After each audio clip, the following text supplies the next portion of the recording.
Assalamualaikum warahmatullahi wabarakatuh. Selamat datang di pembelajaran produktif dasar listrik dan elektronika. Hari ini kita akan belajar tentang muatan listrik dan hukum Coulomb. Kalau minggu kemarin kan kalian sudah lihat video tentang muatan listrik. Muatan listrik itu seperti apa? Lalu jenis-jenisnya apa saja? Bahkan ada juga listrik statis, ada juga listrik dinamis. Nah, di sini kita akan membahas sedikit tentang muatan listrik dan juga saya akan mengenalkan tentang hukum Coulomb. Nah, ini nama mata pelajarannya itu namanya singkatannya DLE atau Dasar Listrik dan Elektronika. KD-nya 3.1. Kita mulai ya. Yang pertama ada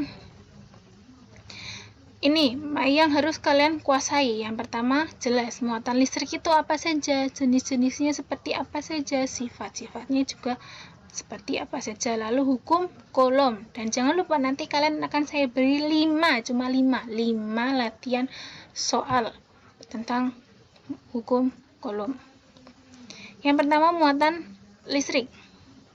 Muatan listrik itu apa? Muatan listrik adalah muatan dasar yang dimiliki suatu benda yang membuatnya mengalami gaya pada benda lain yang berdekatan dan juga memiliki muatan listrik.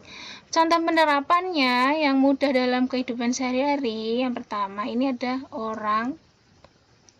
seseorang yang menggosok-gosokkan balon ke rambutnya. Nanti rambutnya akan berdiri. Itu bukan karena terus balonnya narik rambut, itu enggak, itu karena apa? Karena terjadi yang namanya muatan listrik. Atau ketika kalian zaman SD, SMP penggaris plastik, itu kamu gosok-gosokkan ke rambut, lalu didekatkan serpihan-serpihan kertas, itu kertas akan menempel di penggaris. Jadi seperti penggarisnya ini punya magnet, padahal yang menyebabkan dia menempel itu karena apa? Karena adanya muatan listrik. Lalu sisir yang digosok-gosokkan ke rambut lagi, terus didekatkan di kertas, sama seperti penggaris sama kertas tadi, si kertas juga akan menempel di sisir. Itu karena ada apa? Karena ada muatan listrik. Selanjutnya, jenis-jenis muatannya. Listrik itu boleh. Jadi muatan listrik itu juga punya jenis. Yang pertama ada muatan positif. Jelas kalau namanya positif, mesti tandanya plus. Muatan negatif. Negatif jelas tandanya min. Kalau positif, muatannya itu dia biasanya keluar menuju ke suatu benda. Tapi kalau negatif, dia akan mendekati si muatannya. Nah, muatan positif itu namanya proton. Muatan negatif itu disebut dengan elektron. Dan ada satu lagi jenis muatan yang ini sebenarnya jarang ya. Ini cuma untuk menyeimbangkan antara positif dan negatif. Itu namanya netral atau disebut dengan neutron. Kenapa dia netral? Karena dia tidak memihak positif atau memihak negatif. Jadi tengah-tengah sebagai penengah, menyeimbangkan antara positif dan negatif. Selanjutnya, sifat muatan listrik. Sifat muatan listrik itu sama seperti magnet. Kalau magnet kan punya dua kutub, selatan dan utara. Maaf ya, gambarnya jelek karena nggak di papan tulis. Selatan dan utara. Kalau dia berbeda kutub, dia akan tarik menarik. Tapi kalau kutubnya sama, dia akan tolak menolak. Jadi sama seperti magnet ya. Muatan listrik itu jika dia muatannya sama, positif dia menolak. Tapi kalau dia negatif, sama positif, dia akan tarik menarik. Gampang. Jadi muatan listrik itu sifatnya mirip seperti magnet. Selanjutnya ada hukum Coulomb. Seperti yang sudah saya ceritakan tadi ya. Hukum Coulomb itu apa? Apakah hukum atau apa? Saya jelaskan. Hukum Coulomb. Hukum Coulomb itu punya makna gaya tarik-menarik ataupun gaya tolak-menolak antara dua muatan listrik yang sebanding dengan muatan-muatannya serta berbanding terbalik dengan kuadrat jarak yang memisahkan kedua muatan tersebut. Karena dia ada jarak, berarti pasti kedua muatan ini dipisahkan.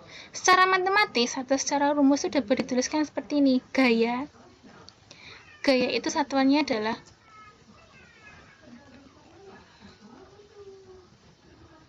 F. Lalu muatan itu H. Lalu di sini ada kuadrat jarak. Jarak itu adalah R. Terus kita cari satu-satu satuannya, kayak satuan itu maksudnya misal berapa meter, sekian kilogram, itu namanya satuan. F itu punya satuan N, karena dia gaya berarti satuannya Newton. Kalau muatan I simbolnya, tapi satuannya apa? Satuannya C, Coulomb. Kuadrat jarak itu adalah R. R itu satuannya adalah meter. Jadi nanti kalau di soal ada tulisannya sentimeter, kalian harus mengubah menjadi meter. Cerdas. Secara ditulis seperti ini. Gaya itu adalah F. Sama dengan, karena dia punya dua muatan, berarti Q1 dikali Q2, karena dia sebanding, kan gaya sebanding dengan muatannya. Lalu dibagi jarak, karena kenapa dibagi jarak? Karena dia berbanding terbalik. R kuadrat. Di sini ada apa? Di sini ada K. K itu apa? K itu konstanta dari hukum Coulomb. K ini punya nilai sendiri. Nilainya berapa? 9 kali 10 pangkat 9, satuannya N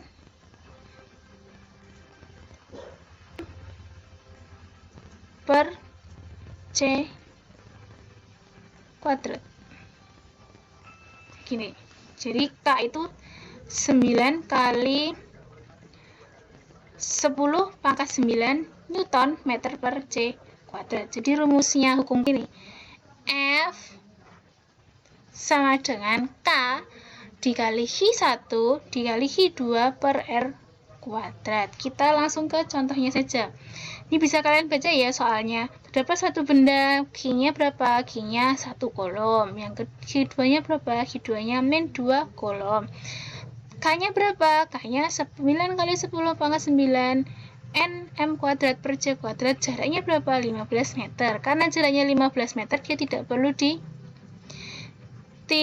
perlu dirubah apapun. Jadi dari sini dari semua di sini satuannya nggak perlu dirubah ya. Caranya rumusnya tadi F sama dengan K kali Q1 dikali Q2 per R kuadrat. K-nya berapa? 9 kali 10 pangkat 9. Q1-nya berapa? Q1-nya 1. Ya tulis saja 1. Q2-nya berapa? Q2-nya tulis saja 2. Minusnya di sini tuh bukan terus 1 kali minus 2 tuh enggak ya. Minus 2 itu cuma menunjukkan kalau dia posisinya berlawanan dari posisi sebelumnya. Kalau di sini kan dapat menyebabkan posisi benda tersebut dapat bergeser ke sebelah kiri. Berarti Q2-nya itu ada di sisi sebelah kiri, sedangkan Q1-nya ada di sebelah kanan. Jaraknya berapa? Jaraknya 15. Tuh.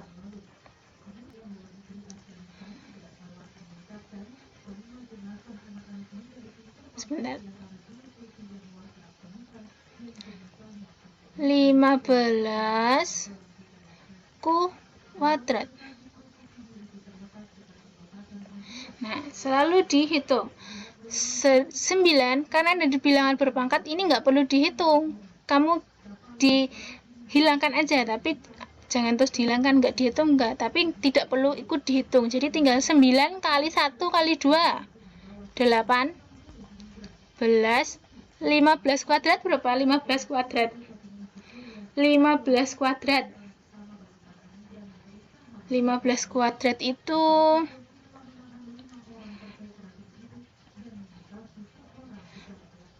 15 kuadrat 125. Kalau salah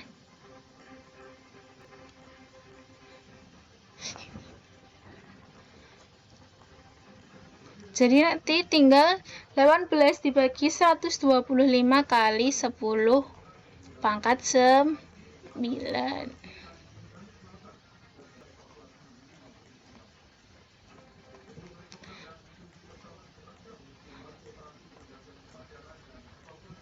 Nah, kayak gini. Nanti tinggal 18 dibagi 125. Kayaknya salah itu 15 kuadrat.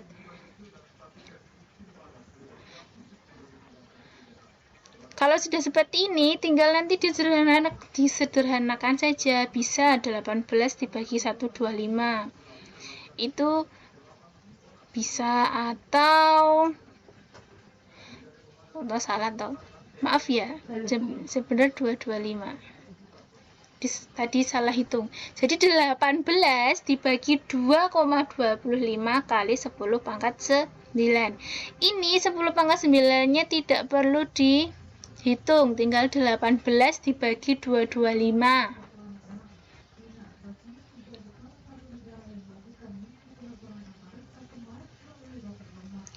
Ini 0,8. 0,08. Satuannya apa satuannya? Newton. Kelihatan.